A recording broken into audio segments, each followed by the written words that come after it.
સુરત શહેરના તમામ નાગરિકજનને જણાવવાનું કે 30 તારીખ અને 31 તારીખનું જે જોરદાર હવા સાથેનું ભારે વરસાદની આગાહી જે આપવામાં આવેલી છે એના તકેદારીના ભાગરૂપે સુરત મહાનગરપાલિકાની ટીમ જિલ્લા કલેક્ટરશ્રી અને પોલીસ કમિશનરશ્રીના કચેરીના સંકલનથી પૂરેપૂરું તૈયારીની સ્થિતિમાં આવી ગઈ છે. તમામ લો લાઇંગ વિસ્તારમાં જે છે આજે તકેદારીના ભાગરૂપે એવેક્યુએશન પણ કરવામાં આવશે અને લોકોને લો લાઇંગ વિસ્તારમાં રહેતા લોકોને સુરક્ષિત જગ્યાએ ખસેડવામાં આવશે. એમને તમામ સુવિધાઓ પણ આપવામાં આવશે. એની સાથે સાથે આ વખતની આગાહીમાં ભારે સ્પીડથી પવન આવવાની પણ શક્યતા છે.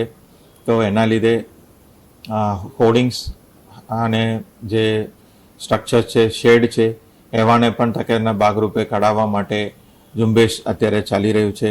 કન્સ્ટ્રક્શન સાઇટ ઉપર જે તકેદારી કરવાનું છે ત્યાંના વ્યવસ્થાઓ, ત્યાંના મશીનરી છે એને સેફ સ્થિતિમાં લાવવાનું પણ સૂચનાઓ તમામ બિલ્ડર્સને આપવામાં આવેલી છે.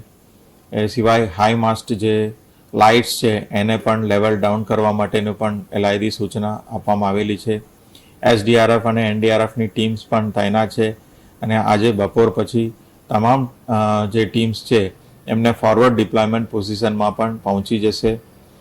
જ્યાં જ્યાં જરૂર પડે તો રોડ રસ્તા બંધ કરવાની પણ તૈયારી રાખવામાં આવેલી છે. આવી રીતે આ જે અત્યારનું જે આગાહી છે એને સુરક્ષિત રીતે પાર કરવા માટે SMC તંત્ર તરફથી તમામ તૈયારીઓ કરવામાં આવેલી છે.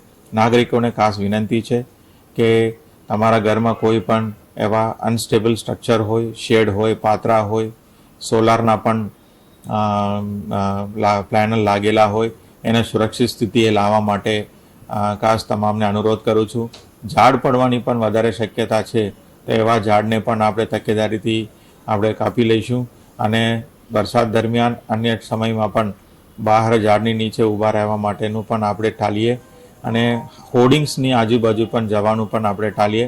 તમામ હોર્ડિંગ્સનું સ્ટ્રક્ચરલ સ્ટ્રેન્થ પણ આપણે ચેક કરી રહ્યા છે. તેમ છતાં તકેદારીના ભાગરૂપે તમામ નાગરિકોને સાવચેતી રાખવા માટે ખાસ વિનંતી કરું છું અને તમારા સહકાર માટે, તમારા સપોર્ટ માટે ટીમ SMC કટિબદ્ધ છે. આજે 30 તારીખ બપોર પછીથી માંડીને 31 તારીખ આખો દિવસ રાત સુધી પણ આમાં આગાહી છે. તો 1 તારીખના સવાર સુધી આપણે એક તકેદારી રાખવાની ખૂબ જરૂર છે.